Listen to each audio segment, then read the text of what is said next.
Education को लेकर सवाल उठाया जाता है मोदी पे कि चौथी पास राजा देश चला रहा है, लोगों की आंखों में धूल झोंक रहा है और इस बार भी धूल झोंक के पीएम बन जाएगा। देखिए ऐसा कुछ नहीं है, ये तो मैंने कह रहा ना, पॉलिटिक्स में वो नेसेसरी नहीं पढ़ा लिखा और ठीक है, इनकी एक्सपीरियंस पे होता ना, जितने इसके इंसान के एक्सपीरियंस उस हिसाब से तो है।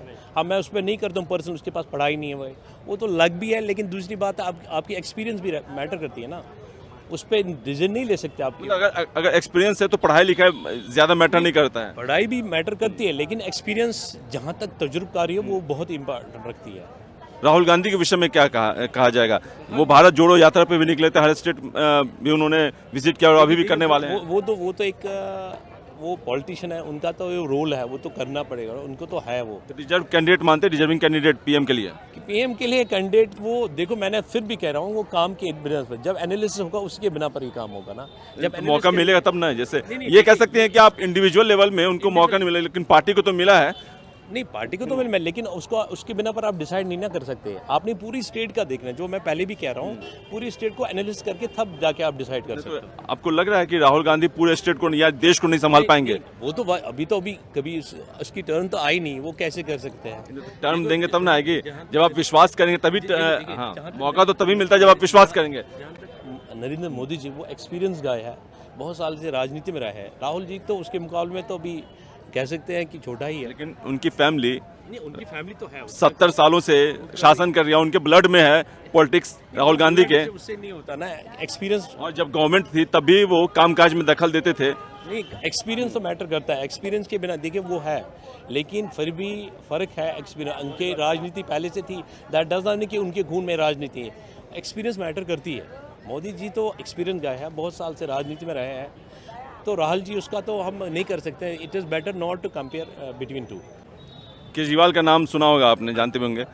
क्या पीएम कैंडिडेट डिजर्व करते हैं? देखिए उस पर तो नहीं है, ये तो एक स्टेट पर नहीं ना होगा, ये तो बहुत सारे स्टेट है। केजरीवाल साहब ने दिल्ली में काम किया, उसमें कोई नहीं, उसने भी काम अच्छा किया है, वो तो उसमें है, लेकिन वो मतलब नहीं है, उस पर आप एनालिसिस नहीं करेंगे उसी को पीएम बनाएंगे। वो पूरे स्टेट जितने हमारे 29-31 हमारे इंडिया में स्टेट है, उस बिना पर पूरा एनालिसिस करके वो फिर आप डिसाइड कर सकते हैं कि किसको बनाएंगे। अब जैसे गठबंधन बन गया, उनका अलायंस बन गया है, तो उसमें तो राहुल गांधी भी हैं, केजरीवाल भी हैं, अखिलेश भी हैं, ममता बनर्जी भी हैं, शरद पवार भी हैं, नीतीश कुमार भी हैं। तो उनमें से कोई भी अगर मान लेते हैं किसी एक को, कोई लगता है आपको डिजर्विंग कैंडिडेट जो मोदी के अपोजिशन में खड़ा हो सके? मुझे आज के हिसाब से मुझे नहीं लग रहा है कोई है उसके अपोजिट में कोई। कि जम्मू कश्मीर में जो बदलाव आया है मोदी गवर्नमेंट के आने की वजह से, जो पहले पत्थरबाजी होती थी उस घटना में रोक लगी है, जो आतंकवादी घटनाएं थी उसमें रोक लगी है, क्या लगी है कि नहीं? आप मैं आप ज्यादा हकीकत आप बता सकते हैं। मैं वही तो कह रहा हूँ ना कि हालात सुधर गए हैं। अगर हम प्रीवियस ईयर के बाद हालात ख़राब थे, उस वजह से टूरिस्ट नहीं आ रहे थे। वो तो उनकी वो जो सेफ्टी का मुद्दा था, वो मैं भी तो पहले मैं सेफ्टी देखूंगा।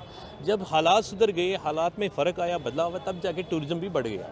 वो रीज़न है। क्या बदलाव नजर आया 370 से पहले और 370 हटने के बाद? नहीं, 370 में वो बात सुनी, पहले तो हालात तो सुधर गए बहुत सारे, जो डिस्टर्बेंस थी वो कम हो गई और बाकी टूरिज्म बढ़ने लगा, इम्प्रूवमेंट हुई। मैं G20 से भी बहुत बदलाव आया है, फ़र्क है बहुत, हालात बहुत खराब है, टूरिस्ट बहुत आया है वहाँ इस बार, तो उसमें तो है बदलाव, तो है, there is no doubt at all, बदलाव तो है। जिस हिसाब से लग रहा है, जिस हिसाब से ट्रेंड जा रही है, मुझे लग रहा है there is no option other than Narendra Modi. As a voter आप किसको पसंद करते हैं, ट्रेंड के अलावा अगर छोड़ दिया जाए तो? देखिए जहाँ तक एज अ वोट, मैं तो उसी पर है, आई गो एज पर द जो भी काम हुआ है, जो भी हमारे भारत में जो काम हो, उसको एनालिसिस देख के पहले एनालिसिस करेंगे क्या क्या काम हुआ, क्या क्या कहाँ पर डेफिसिट है, उस हिसाब से हम वोट देंगे। अभी तक के हिसाब से अगर मान लेते हैं कल की डेट में इलेक्शन हो जाए तो आप किसको देंगे वोट? वोट तो देखिए हमारे पास अभी तो वही ऑप्शन है, नरेंद्र मोदी के बगैर तो है नहीं कोई ऑप्शन। ये बताइए 2024 में आपको कौन लगता है, कौन कद्दावर नेता है जो पीएम बनेगा?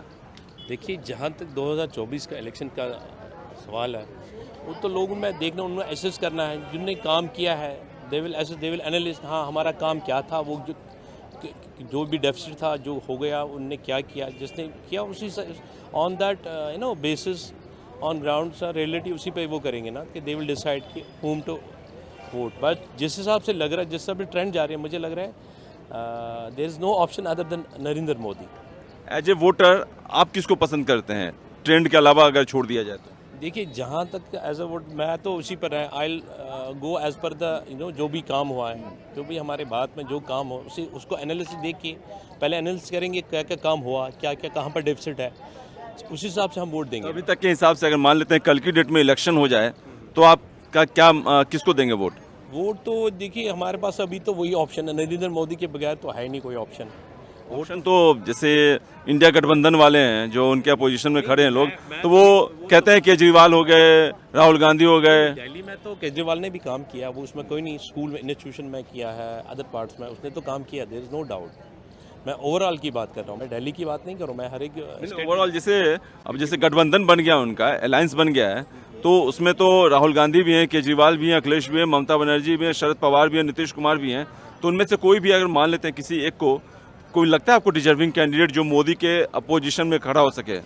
मुझे आज के हिसाब से मुझे नहीं लग रहा है कोई है उसके अपोजिट में, कोई नहीं है, नहीं लग रहा है मुझे। नरेंद्र मोदी के बगैर तो कोई ऑप्शन नहीं है। क्या लगता है जो अभी तक का जो आपने एनालाइज किया है, क्या क्या काम किया है मोदी जिसकी वजह से आप उन्हें थर्ड टर्म में देखना चाहेंगे? नहीं वो तो काम का नहीं, वो तो मैं कहना बहुत सारे काम तो किए हैं, कुछ स्टेट में किए हैं, कुछ स्टेट में नहीं किए हैं, वो डिपेंड है। कुछ स्टेट किस स्टेट से हैं? मैं तो जे.एंड.के स्टेट से हूँ, जम्मू एंड कश्मीर से। वहाँ तो कहा जाता है कि आर्टिकल 370 हटाया जिसकी वजह से काफ़ी बदलाव आया है, आप इसे रखते हैं? नहीं वो तो है, इम्प्रूवमेंट हुई है। मैं G20 से भी बहुत बदलाव आया है, फ़र्क है बहुत, हालात बहुत खराब है, टूरिस्ट बहुत आया है वहाँ इस बार, तो उसमें तो है बदलाव, तो है, there is no doubt at all, बदलाव तो है, बदलाव है, उसमें कोई दोहराई नहीं है, बदलाव तो है J.एंड.के। जम्मू कश्मीर तो आप जो आपका कहते हैं रहने ही वाले, तो आप तो बराबर जाते ही होंगे, तो क्या बदलाव नज़र आया 370 से पहले और 370 हटने के बाद? नहीं 370 में वो बात सुनी, पहले तो हालात तो सुधर गए बहुत सारे, जो डिस्टर्बेंस थी वो कम हो गई और बाकी टूरिज्म बढ़ने लगा, और फिर G20 हुआ, उससे तो ज़्यादा ही थोड़ी इसका तो 370 हटाने का भी तो बहुत बड़ा एक मानते हैं फैक्टर कि इसकी वजह से भी ये सब चीज़ें हुई। देखिए 370 वो अलग मुद्दा है, ये अलग मुद्दा, उसके साथ इसको रिलेट नहीं कर सकते। एक रिस्ट्रिक्शन था जैसे बाहर के लोगों को आने के लिए कि आप जम्मू कश्मीर में, हाँ 370 की वजह से ज़मीन वगैरह भी नहीं खरीद सकते थे, लेकिन वो सब रिस्ट्रिक्शन हटाया गया। हाँ कोई रिस्ट्रिक्शन नहीं है। देखो अगर जहाँ तक कश्मीर की हॉस्पिटलिटी मानी जाती है,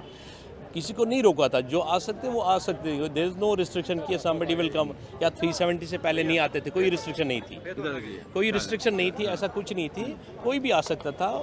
कश्मीरी की जो कश्मीरों की हॉस्पिटलिटी वो मानी जाती है, कोई वो टूरिज्म में वो नहीं, उसमें उस हिसाब से बदलाव नहीं आया।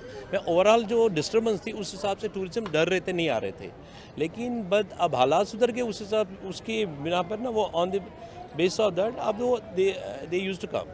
कह रहे हैं जो पत्थरबाज थे, कई सारे वीडियो भी सामने आ रहे हैं कि अब वो यूट्यूबर बन के काम कर रहे हैं। नहीं ऐसा तो कुछ है नहीं, पर छोड़िए वो भी है, किसी को छोटी छोटी लड़के उनको भटकाना तो वो नहीं है, वो तो है, वो तो दूसरी बात है, उसमें एनालिसिस करना। वो बदलाव जो मैं कह रहा हूँ कि जम्मू कश्मीर में जो बदलाव आया है मोदी गवर्नमेंट के आने की वजह से, जो पहले पत्थरबाजी होती थी उस घटना में रोक लगी है, जो आतंकवादी घटनाएं थी उसमें रोक लगी है, क्या लगी है कि नहीं? आप मैं आप ज़्यादा हकीकत आप बता सकते हैं। मैं वही तो कह रहा हूँ ना कि हालात सुधर गए हैं। अगर हम प्रीवियस ईयर के बाद हालात ख़राब थे, उस वजह से टूरिस्ट नहीं आ रहे थे, वो तो उनकी वो जो सेफ्टी का मुद्दा था, वो मैं भी तो पहले मैं सेफ्टी देखूंगा। जब हालात सुधर गए, हालात में फ़र्क आया, बदलाव हुआ, तब जाके टूरिज्म भी बढ़ गया, वो रीज़न है। केजरीवाल का नाम सुना होगा आपने, जानते होंगे, क्या PM कैंडिडेट डिजर्व करते हैं? देखिए उस पर तो नहीं है, ये तो एक स्टेट पर नहीं ना होगा, ये तो बहुत सारे स्टेट है। केजरीवाल साहब ने दिल्ली में काम किया, उसमें कोई नहीं, उसने भी काम अच्छा किया है, वो तो उसमें है, लेकिन वो मतलब नहीं है, उस पर आप एनालिसिस नहीं करेंगे, उसी को PM बनाएंगे। वो पूरे स्टेट जितने हमारे 29-31 हमारे इंडिया में स्टेट है, उस बिना पर पूरा एनालिसिस करके वो फिर आप डिसाइड कर सकते हैं कि किसको बनाएंगे। नेशनल पार्टी तो खैर केजरीवाल आप पार्टी भी हो गई है, और राहुल गांधी के विषय में क्या कहा जाएगा?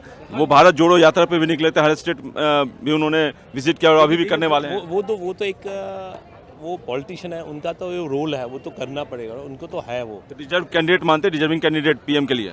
PM के लिए कैंडिडेट वो देखो, मैंने फिर भी कह रहा हूँ, वो काम के बिना पर, जब एनालिसिस होगा उसके बिना पर ही काम होगा ना, जब मौका मिलेगा तब ना। जैसे ये कह सकते हैं कि आप इंडिविजुअल लेवल में उनको मौका नहीं मिला, लेकिन पार्टी को तो मिला है, नहीं पार्टी को तो मैं लेकिन उसको उसके बिना पर आप डिसाइड नहीं ना कर सकते। आपने पूरी स्टेट का देखना है, जो मैं पहले भी कह रहा हूँ, पूरी स्टेट को एनालिसिस करके तब जाके आप डिसाइड कर सकते हैं। आपको लग रहा है कि राहुल गांधी पूरे स्टेट को या देश को नहीं संभाल पाएंगे? वो तो अभी कभी उसकी टर्न तो आई नहीं, वो कैसे कर सकते हैं? टर्म देंगे तब ना आएगी, जब आप विश्वास करेंगे तभी। हाँ, मौका तो तभी मिलता है जब आप विश्वास करेंगे। जहाँ तक नरेंद्र मोदी जी, वो एक्सपीरियंस गाय है, बहुत साल से राजनीति में रहे हैं। राहुल जी तो उसके मुकाबले में तो अभी कह सकते हैं कि छोटा ही है। लेकिन उनकी फैमिली नहीं, उनकी फैमिली तो है, 70 सालों से शासन कर रही है, उनके ब्लड में है पॉलिटिक्स राहुल गांधी के। उससे नहीं होता ना एक्सपीरियंस। और जब गवर्नमेंट थी तब भी वो कामकाज में दखल देते थे। नहीं, एक्सपीरियंस तो मैटर करता है, एक्सपीरियंस के बिना देखिए वो है, लेकिन फिर भी फ़र्क है। एक्सपीरियंस उनके राजनीति पहले से थी, दैट डज नॉट मीन कि उनके खून में राजनीति है। एक्सपीरियंस मैटर करती है। मोदी जी तो एक्सपीरियंस गए हैं, बहुत साल से राजनीति में रहे हैं, तो राहुल जी उसका तो हम नहीं कर सकते। It is better not to compare between two. अच्छा, आपको क्या लगता है मोदी गवर्नमेंट में हिंदू मुसलमान होता है क्या? ये हिंदू मुस्लिम मैं तो मानता नहीं है। पहले तो हम ह्यूमन बींग है, ये तो दकियानूसी है, जो पढ़ा लिखा वो ऐसे थोड़ी है हिंदू कौन है मुस्लिम। मैं नहीं मानता हूँ ये चीज़ें। पहले हम ह्यूमन बींग है, इंसान वैल्यू किसी भी मज़हब में, कोई मज़हब नहीं सिखाता कि आपस में या कोई कुछ कर रहा, कोई किसी मज़हब में नहीं है, चाहे हिंदू राष्ट्र हिंदू मुस्लिम मज़हब या मुसलमान का, ऐसा कुछ नहीं है। वो उसमें किसी मज़हब में ऐसा नहीं लिखे कि आपस में लड़ पड़ो, आपस में ना मारो, ऐसा कुछ नहीं है। कश्मीर में जो कुछ हुआ, जेनोसाइड हुआ, तो क्या इस्लामिक सोच थी या पाकिस्तानी सोच थी? नहीं नहीं, ऐसा कुछ नहीं। वो सोच कुछ देखिए, कुछ पॉलिटिशियंस हैं, उनका अपना धंधा मुद्दा होता है अपना ना, वो वोट गेन करने के लिए वो अपनी वो पॉलिटिक्स चलाते हैं। बाकी लोग, आम लोग तो चाहेंगे नहीं, कोई नहीं चाहेंगे ना आपस में वो रखना। अच्छा, जम्मू कश्मीर में जिस तरह से हालात बदले हैं, अब कहा जा रहा है कि जो पीओके है, बलूचिस्तान है, वो भी डिमांड करेंगे और प्रोटेस्ट करके चाहते हैं कि इंडिया में शामिल होना। क्या आपको लगता है कि इस तरह का बदलाव आया कि जिसकी वजह से पीओके और नहीं, मैं उतना पॉलिटिशियन होने, मैं इन काम में पढ़ता नहीं। वीडियो देखते होंगे वहाँ से जो है बदलाव छोड़िए ना, वो अलग है। पाकिस्तान का भी अपना खुद का मुद्दा है, तो वो तो क्या करेंगे, कोई किसका या दूसरे को क्या, जो खुद ठीक नहीं तो वो दूसरे को क्या रिस्क में। तो लोग कहते हैं कि मोदी गवर्नमेंट की वजह से पाकिस्तान की आज हालत हुई है। नहीं, वो तो छोड़िए, उनका अलग मत, वो कंट्री अलग है, इनका अलग है, तो वो तो उसमें थोड़ी होगा ये, वो तो अलग अलग डिफरेंस है, उसके साथ आप मिक्स नहीं कर रहे उनके उससे। अच्छा, एक चीज़ और बताइए कि जो एजुकेशन को लेकर सवाल उठाया जाता है मोदी पे कि चौथी पास राजा देश चला रहा है, लोगों की आंखों में धूल झोंक रहा है और इस बार भी धूल झोंक के पीएम बन जाएगा। देखिए, ऐसा कुछ नहीं है, ये तो मैंने कह रहा ना, पॉलिटिक्स में वो नेसेसरी पढ़ा लिखा और ठीक है, इनकी एक्सपीरियंस पे होता ना, जितने इसके इंसान के एक्सपीरियंस उस हिसाब से तो है। अब मैं उस पर नहीं करता हूँ पर्सन, उसके पास पढ़ाई नहीं है, वो तो लग भी है, लेकिन दूसरी बात आपकी एक्सपीरियंस भी मैटर करती है ना, उस पर डिसीजन नहीं ले सकते आप। अगर एक्सपीरियंस है तो पढ़ाई लिखाई ज़्यादा मैटर नहीं करता है। पढ़ाई भी मैटर करती है, लेकिन एक्सपीरियंस जहाँ तक तजुर्बकारी है वो बहुत इम्पोर्टेंट रखती है। अच्छा, लास्ट क्वेश्चन ये बता दीजिए, आपको कौन लगता है कि जो मोदी के बाद किसके चांस ज़्यादा हैं पीएम बनने के? वो तो कुछ फ्यूचर वो तो देखेंगे काम कैसा है, वो देखेंगे, लोगों पर छोड़ा जाएगा सभी। मैं अकेला बंदा नहीं जो एनालिसिस करे वो करे, वो तो मैं डिसीजन नहीं ले सकता ना, मेरे से थोड़ी होगा। वो तो आम पब्लिक देखेगी, सब पब्लिक देखेगी किसमें क्या एनालिसिस, किसमें क्या कोताही, क्या काम है, उसी हिसाब। बीजेपी से दूसरा राहुल कौन जो है जो अच्छा काम करता है मोदी के बाद सेकंड नंबर पे? नहीं, वो तो मोदी सेकंड नंबर पे काम तो अभी यही तो एज अ पार्टी मैं कहता हूँ, इंडिविजुअल मैंने वो एनालिसिस किया ही नहीं ना। ओके, ठीक है।